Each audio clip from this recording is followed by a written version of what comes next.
This is London with MarketHedge. Let's review Bitcoin in terms of the move to the upside. You know the pattern in play. This is London, former hedge fund owner, private, non-SEC, not financial advice. Looking at the resistance, bears, support, bulls, breakout up and over the ascending triangle. You also know the complication we talked about yesterday. We'll go over some trades. We'll go over some additional positions that I picked up today. But yeah, this is the King Kong, and guys, in terms of the bigger pattern, we could just say it's the larger dynamic of what the bulls just capably handled. We all agree, so we capably handled the interior framework of an ascending triangle, which includes an ascending line of support and a flat top resistance. Hit one, hit two. So the larger framework currently in play, which gave us a nice bounce, an opportunity for me to pick up some additional trades. In terms of the pivot one, pivot two, we're looking at the flat top again. We still have the ascending line of support.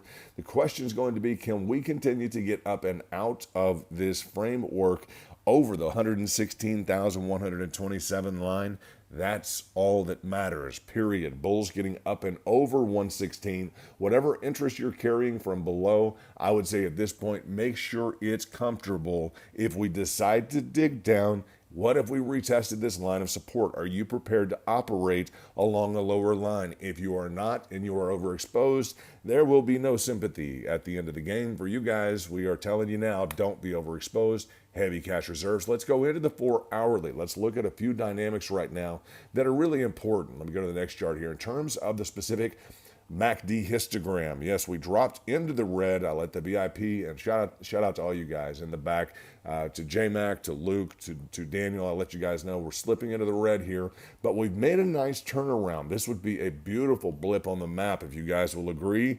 Nice blip on the map potential, and just cruising back into positive green turf on that histogram would be amazing. Now, if you guys trade a lot, and a lot of you do, you know there are literally just two types of trades. Do you agree? When we're looking at something like this and we're amidst a confirmation with a preceding or any type of a hurdle to the left, what are the two types of trades? Let's just go over this. This is realistic stuff here that we can just discuss. The two types of trades. The first type of trade will go like this.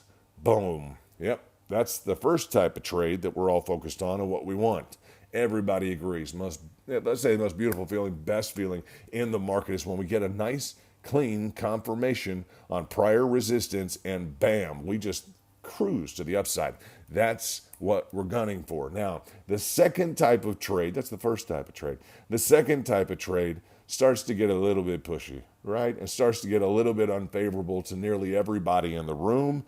Lord only knows where the second type of trade wants to go. Do we agree? Yes. So we've got one clean, easy up and out. I'll say for right now, pay attention. For right now, we have a clean confirmation hit at that preceding level of resistance. It looks nice, very nice in terms of the confirmation. So let's give Bitcoin bulls the opportunity to prove themselves right now, because they really haven't missed a hitch with this preceding move here. So again, we've got to get up over that 116, call it 116.7.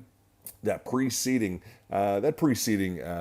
dual pivot here is going to be the end all be all. Let's just say litmus test for the market. Now, in terms of upside potential, we're going to have some variation in terms of the targets to the upside. I will remind again not to be pessimistic, but just to look at this lower threshold. It's just a clear target still down at the 111. If you're a bear and you're pushing for it, good luck. You need to break down through. Let me clean this chart up very quickly. You need to break down through that 20 moving average. You got it right on that 4 hourly. Didn't quite hit the 20. It looks like the bulls got a little bit involved beforehand. And remember, our ultimate goal here is to get on top of this standard deviation. It would be really nice for bulls to re-achieve that so we can get some more momentum to the upside. That is a great indication that momentum is really, really rocking and rolling. We're going to have to push into overbought turf on the specific RSI as well. So we're coming back up into a potential push into overbought as well. And to the extent that you are, guys, short, I'm not short with you. I am long into this move. I want to see Bitcoin bulls push back up. Like I've said, I'd like to see bulls hit 130,000 in the next 7 to 14 days. That's me personally. I understand we've got some hurdles, some obstacles, etc. And as I'm sitting here, every single line that you can draw out on the board is being used for pickup. So this specific line, for instance, was the breakout of a different pattern that we had in play. You guys know that symmetrical triangulation. That is stacked with orders right now. There are plenty of reasons if the bulls want to take a break. Plenty of reasons why the market makers would want to go to the downside, pick up some additional orders. So while Bitcoin is hot, make sure, again, that your specific trades match up with, and let me let this, yes, there we go, reload on MarketHedge.pro. You guys know I entered on hedges, on stacked orders, ladders, etc. In terms of that, we had, 100 orders to the downside yesterday. Today, I picked up additional trades, and it made sense. I have 10 accounts wide and decided to just kind of hammer in and fill this zone here. Let me look at exactly what I did today. With, let's see here, with 40 orders, we have margin was 50 at 100x. So not big orders, but they have picked up each account now. Each of the 10 accounts is $700 or so in the profit. So that's $7,000 along with this $6,000, about $13,000. Not really exciting, really, to tell you the truth, but not really going heavily all in at the same time. Just so nice to see some green on the screen. If you're currently in the profit, I'm just going to suggest that you look at the profit and understand that it's yours if you want it, right? And that's really when I tell people, it's not a question of if you would make money in the market, it's how much. And normally that second part of the question, how much, gets people in trouble in terms of wanting to push things too far, wanting too much in terms of a return. It's like the more reasonable people, and you guys know this, when you're more reasonable, the market can be a little bit more friendly. However, we are in the market for accelerated returns. You got that. And that requires for us accelerated risk. We trade all of these positions that you see across the top. We trade all of these accounts and MarketHedge Pro with BTCC, #1 crypto exchange. As they're the longest standing crypto exchange, I'm very excited to be their partner. And never been hacked. So go try that one on, along with 500 leverage potential. We love working with those guys. I love working with those guys. And so in terms of the up, guys, the up and out is going to be, and I'm just going to tell you, the 116, can we clear it? Bulls, it's going to depend. I feel like that specific MACD histogram is literally just staring us down, right? I just really feel like that is the key metric to look at, and it's whether or not it's a great confirmation, but it's just whether or not on that histogram, if I were to type in MACD, let's see, moving average convergence, divergence. It may give it to you. MACD, how easy is this? There we go. So looking at the MACD, it's just now gives it to me 3 times. In terms of the MACD, I just feel like this is going to be, at the end of the day, the metric for us to go by. If we can get back in the green, this has been consistent enough. I'm just telling you guys, on the MACD histogram itself, I'd be surprised if we do roll to the green for it not to really spend some time there. That would be my impression based upon the way and how functional this has been and how reliable that specific histogram has been for us. So not looking bad. With that said, I know you're probably in the money, and if you held on, I'd be interested to know who of a lot of you has added to their positions over the preceding 24 hours. So those are the kind of guys that I'm like, hey, there you go, looking for not only a bull move, but really let's hit this low. I'd like to see a few more opportunities like that, up and out and over.